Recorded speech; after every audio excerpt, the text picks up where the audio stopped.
क्या आपने कभी सोचा है कि अगर आपके पास कोई ऐसी सुपर पावर होती जिससे आप गायब हो पाते तो आपकी लाइफ कैसी होती? But it's not a right question bro. Question तो ये है कि क्या ये पॉसिबल है कि हमारी बॉडी इनविजिबल हो सकती है?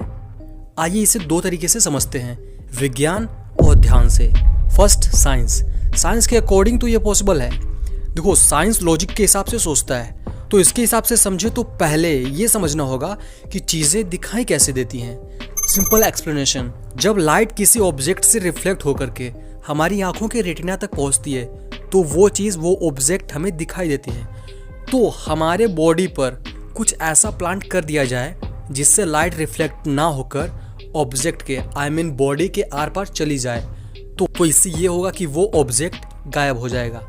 चाहे वो बॉडी पर हो, जो भी मैकेनिकल चीज़ें यूज़ होंगे, चाहे वो किसी पर भी हो, वो चीज़ गायब हो जाएगी। लेकिन इतना करने में काफ़ी ज़्यादा चैलेंजेस आते हैं। तो मैं चाहता हूँ कि आप एक वीडियो देखें जिस वीडियो में बताया गया कि कैसे एक इंसान गायब हो सकता है, और वो वीडियो में आपके सारे कन्फ्यूजन्स क्लियर हो जाएंगे। तो वीडियो का लिंक डिस्क्रिप्शन में है और आप अभी भी जा कर के देख सकते हैं या फिर वीडियो के बाद में देखना। और जो उन चैनल के ओनर हैं वो भाई मेरे फेवरेट टीचर हैं, शायद आप इससे कुछ अनुमान लगा सकते हैं। तो अब बात कर लेते हैं कि क्या ध्यान से हम गायब हो सकते हैं या नहीं, अगर हाँ तो कैसे। सबसे पहले आपको ये मान के चलना होगा कि आप जो कर रहे हो उस चीज़ की होने की संभावना का भी अंदाज़ा नहीं लगाया जा सकता, क्योंकि वो है ही कुछ अजीब सा। आप समझ पा रहे होंगे मैं कहना क्या चाहता हूँ। अगर आप इसे करना चाहते हैं तो आपका इस पर विश्वास होना जरूरी है। मैं आपको जितना भी स्टेप बताऊंगा वो आपको करना है, और ये स्टेप बाय स्टेप एक कोर्स टाइप का है। फर्स्ट स्टेप, आपको त्राटक मेडिटेशन करना है। इसमें आपको एक मोमबत्ती लेकर के अंधेरे कमरे में चले जाना है और वहाँ पर बैठ कर के 1 मीटर की दूरी बना लेना है उस मोमबत्ती से, जैसा इस वीडियो में दिख रहा है। तो अब आपको उस पर फोकस करना है, और ये करने से आपकी जो फोकस की क्षमता होगी वो बहुत ज़्यादा बढ़ जाएगी, कि आपके आसपास रहने वाले लोगों की फोकस क्षमता भी उतनी नहीं होगी जितना कि आपकी होगी। अब सेकंड स्टेप, जब आप फोकस करना सीख जाएं तो आप इसे मेडिटेशन करते टाइम यूज करें अपने चक्रास मींस कुंडलिनी को एक्टिवेट करने के लिए। इसे एक्टिवेट करना आपके लिए आसान होगा क्योंकि आपने पहले स्टेप को फॉलो किया है। Without first step you can't do this. आप जब चक्रास एनर्जी को एक्टिवेट करेंगे और उसे कंट्रोल करना सीख जाएंगे, आप ऑलमोस्ट इसे कंप्लीट कर चुके होंगे। हम ये आपको बताना चाहते हैं कि आप जब चक्रास एक्टिवेट कर पाएंगे, इसका मतलब आप समझ पा रहे हो कि मैं एक्चुअल में कहना क्या चाहता हूँ। हम चक्रास को इतना आसानी से कर नहीं सकते, ये काफ़ी ज़्यादा टफ होने वाला है आपके लिए, बट आप उन लोगों से काफ़ी आसानी तरीके से कर पाएंगे जो फोकस नहीं किए हैं, त्राटक। तो इस बेस पे अगर जो देखा जाए तो कुंडलिनी काफ़ी ज़्यादा डेंजर भी होती है, तो आपको समझना होगा पहले कुंडलिनी के बारे में ठीक से जानकारी। तो उन सभी चीज़ों के बारे में मैं आपको इस वीडियो में नहीं बताने वाला, उसके लिए इंटरनेट है ना, आप जाकर के देख लीजिए। अब बढ़ते हैं तीसरे स्टेप की ओर।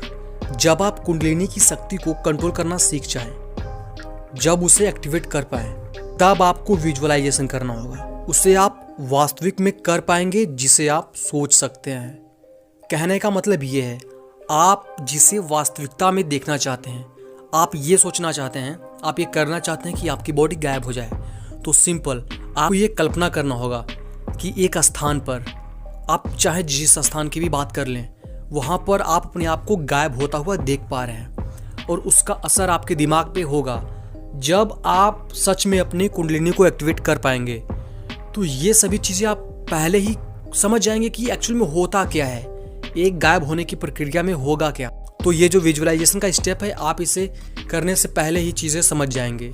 बट अगर जो हम स्टेप की माने तो तीसरा स्टेप होगा विजुअलाइजेशन, जिसमें आपको समझना होगा, ये सीखना होगा कि आप कल्पना से कैसे वास्तविकता को बनाते हैं। उसमें आप जब कल्पना कर रहे हैं, आप जब विजुअलाइज कर रहे हैं, तो वहाँ पर असली फीलिंग आनी चाहिए। जैसे आप अगर जो विजुअलाइज ये कर रहे हैं कि आप 10 मंजिला की बिल्डिंग के एज पर हैं और वहाँ से नीचे देख रहे हैं, तो इस टाइम जब आप सोचेंगे तो डर नहीं लगेगा, बट जब आप विजुअलाइज करेंगे, यही फ़र्क होता है सोचने और विजुअलाइज करने में, मीन्स कल्पना में और विजुअलाइज करने में। विजुअलाइजेशन में इंसान अपनी पूरी हर एक इंद्रियों को एक्टिवेट कर देता है, जिससे असली में फील आती हैं चीज़ें, चाहे वो डर हो या फिर गुस्सा, कुछ भी भावनात्मक स्केल पे। तो आप समझ पा रहे हैं मैं क्या कहना चाहता हूँ। फर्स्ट स्टेप त्राटक, और त्राटक करने से आपका फोकस बढ़ेगा। सेकेंड है कुंडलिनी को एक्टिवेट करना। ये होगा कैसे? मेडिटेशन से। मेडिटेशन करते टाइम आपका फोकस होना ज़्यादा ज़रूरी है। जब आप पहले से फोकस पर महारत हासिल कर पाएंगे त्राटक से, तो आप इसे भी आसानी से कर पाएंगे। अगर जो आप पहला ही कंप्लीट नहीं कर पाएंगे तो दूसरा होना आपके लिए ऑलमोस्ट नामुमकिन के बराबर हो जाएगा। तो मैं सेम बात को बार बार रिपीट नहीं कहना चाहता, बस आपको त्राटक करना है, मेडिटेशन, फिर मेडिटेशन में आपको ये विजुअलाइज करना है अपने कुंडलिनी को एक्टिवेट करने के प्रोसेस को, और देन लास्ट में विजुअलाइज करना है अपने आप को गायब करने के प्रोसेस को। आप गायब हो जाएंगे अगर सच में आप इस पर विश्वास करते हैं। तो वैसे भी ये चीज़ आपके विश्वास पर ही डिपेंड करती है। So what next?